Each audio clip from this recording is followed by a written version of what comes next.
Kalau meditasi mirror, meditasi cermin itu ya kayak biasa meditasi. Depan kita cermin itu nanti akan memantulkan energi. Jadi, kalau kita sampai telanjang, apalagi perempuan, jika ada sesuatu komo burung atau orang punya ilmu melihat kamu telanjang terus dia bernafsu, beda ya.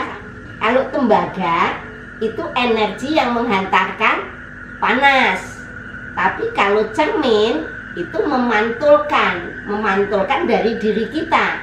Itu perbedaannya.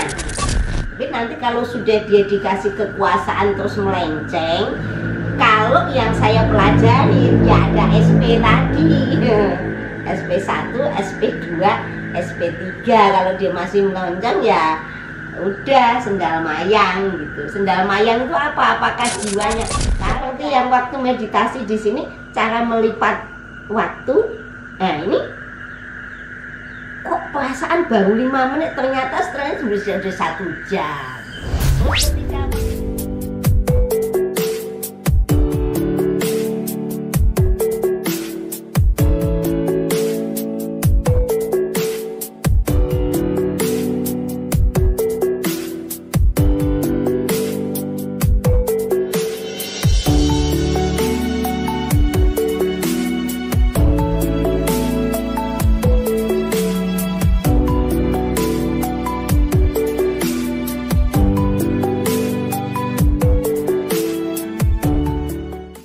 Kalau meditasi mirror, meditasi cermin itu ya kayak biasa meditasi. Depan kita cermin itu nanti akan memantulkan energi. Jadi seperti kamera, apa yang kita inginkan ya sesuai dengan apa kemampuan kita untuk mengantisipasi 3 dimensi itu tadi. Jadi cermin akan menghantarkan daya kita akan berlipat, dan kita akan lebih mudah mencapai kliknya itu. Terus kalau misalnya prosesi ya bagusnya ya pakai yang baik-baik gitu. Tapi kalau yang pakai telanjang saya nggak anjurkan gitu, karena dulu zaman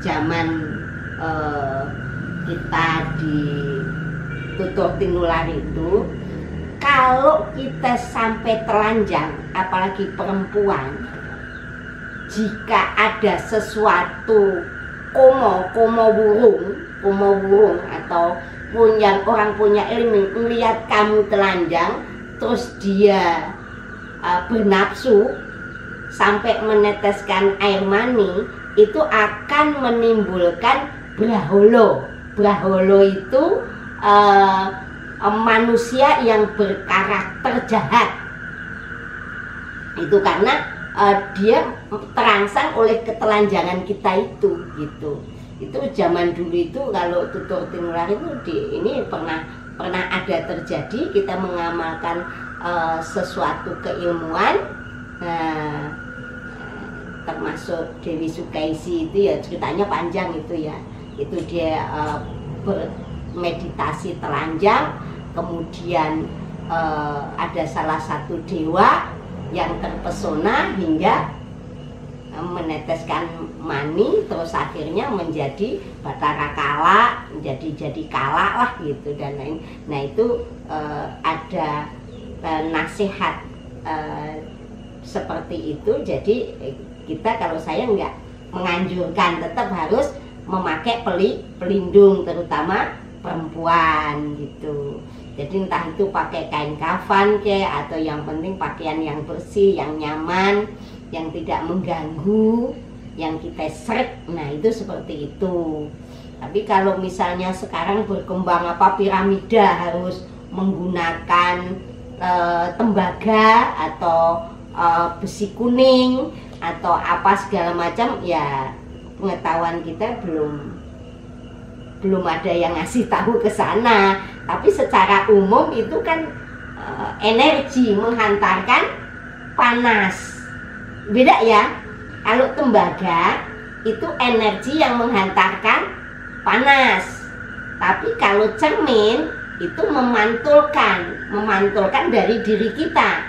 Itu perbedaannya antara tembaga atau besi atau kuningan sari atau apapun itu biasanya energinya energi panas. Kalau mirror itu tadi, kalau tembaga itu kan dari hasil tambang kan, Kalau mirror cermin itu kan dari bahan-bahan itu pohon, dari pohon. Iya, tambang. Ya. Jadi ini memantulkan. Kalau yang ini hawa. Iya, hawa piramida. Yaitu monggo mawon, tapi pengetahuan saya belum pernah mencoba dan belum pernah diajarkan oleh leluhur kita. Mungkin yang lain pernah diajarkan, punya keilmuannya mah silahkan saja gitu. Karena kan ilmunya Allah itu sangat tidak terbatas, otak kita nggak nyambung, sangat banyak sekali. Dan tujuannya kan tetap sama, supaya kita menjadi insan yang ditakdirkan membawa kebaikan, menghayu-hayuning bawono itu tadi kan, untuk rahmatan lil alamin, kan tujuannya itu. Tapi nanti kalau sudah dia dikasih kekuasaan terus melenceng, kalau yang saya pelajari ya ada SP tadi, SP1, SP2, SP3. Kalau dia masih melonjang ya udah sendal mayang gitu. Sendal mayang itu apa? Apakah jiwanya? Kagak, ilmunya aja gitu. Itu seperti itu. Jadi tugasnya sang pembimbing itu berat.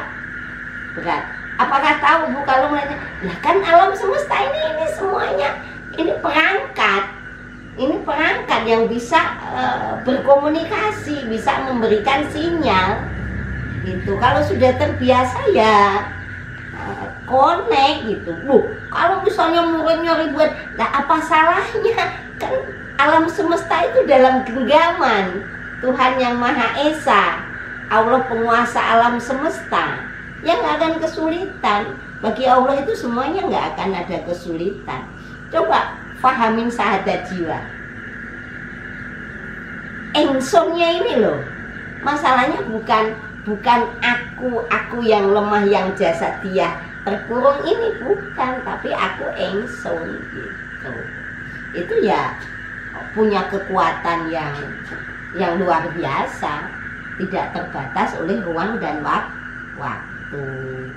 Kayak kemarin yang masuk ke gua Al-Quran, ini ada keseruan juga gitu. Ibu, saya itu kalau dibimbing tawaf di gua Al-Quran sama ibu, itu rasanya kok panjang, nggak selesai video kok belum nyampe ujung lagi. Tapi kalau saya dibimbing dengan yang kok rasanya cepet ya muternya, nah gitu. Nah ini salah satu keilmuan yang Allah luar biasa itu tadi. Berarti ada waktu sama-sama sekian menit itu jadi sekian panjang, ada yang sama sekian tapi jadi lebih pendek, ada gitu. Karena itulah salah satu keilmuannya Allah Subhanahu wa Ta'ala, dan itu bisa dimengerti. Jadi sama-sama waktunya 24 jam tapi bisa jadi lebih panjang, terasanya berhari-hari, tapi ada yang sudah berhari terasa sebentar, ada gitu. Itu bagaimana Tuhan memberikan keilmuan, dan bagi orang-orang tertentu bisa seperti yang waktu meditasi di sini, cara melipat waktu. Nah ini kok perasaan baru 5 menit, ternyata setelahnya sudah 1 jam. Terus ketika waktu di Parangkusumo kita meditasi, itu kan juga bukti juga bagaimana luar biasanya penguasa alam semesta itu. Nah, ya seperti itulah, dan itu terjadi dalam kehidupan ini karena Allah akan memberikan kelebihan atau pengetahuan atau perbedaan kemampuan kepada hambanya yang dikehendaki, yang memang dia itu berusaha untuk mencapai kedekatan kepada Allah Subhanahu wa Ta'ala. Kalau ditanya kedekatan ibu sama Allah lakunya apa? Ya lakunya banyak kita.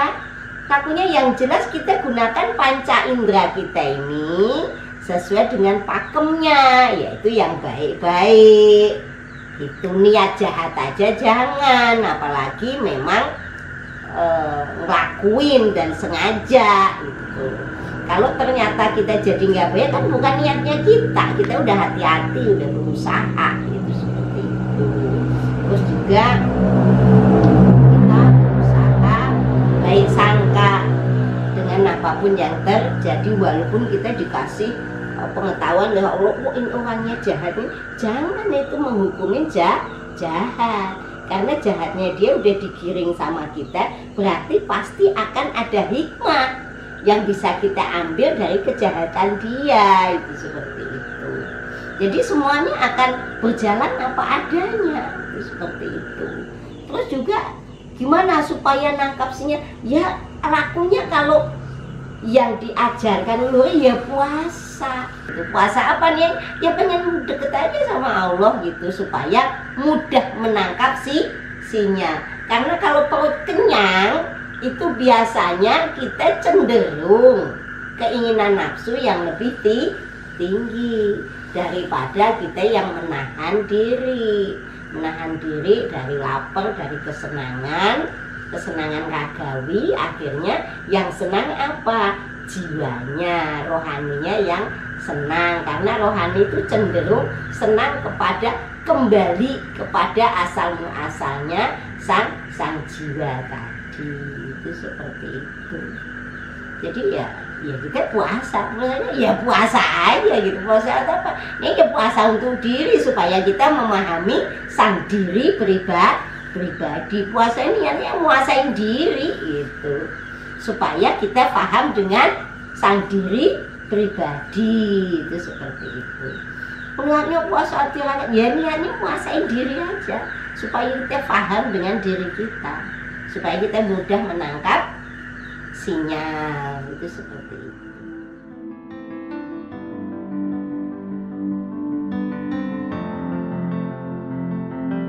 Halo guys, sekarang saya berada di Gua Al-Quran. Jadi Gua Al-Quran ini terletak di Tirta Ciburial Waterpark. Jadi teman-teman kalau dari Bogor itu ke arah IPB, Dramaga, terus ke arah Liliang. Jadi teman-teman bisa lihat di sini Gua Al-Qurannya ini hampir 30 juz ya guys. Yuk teman-teman ikutin aku. Jadi di sini ada Al-Quran ini coba dibuat oleh Sirat. Jadi beliau membuat ini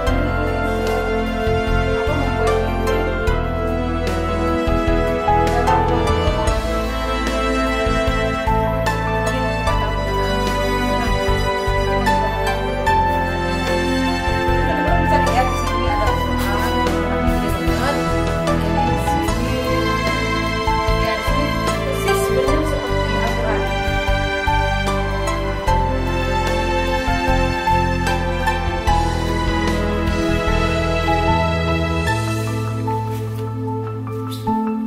Ya bagi teman-teman yang mau wisata religi bisa datang ke sini. Sini tempatnya healing jiwa,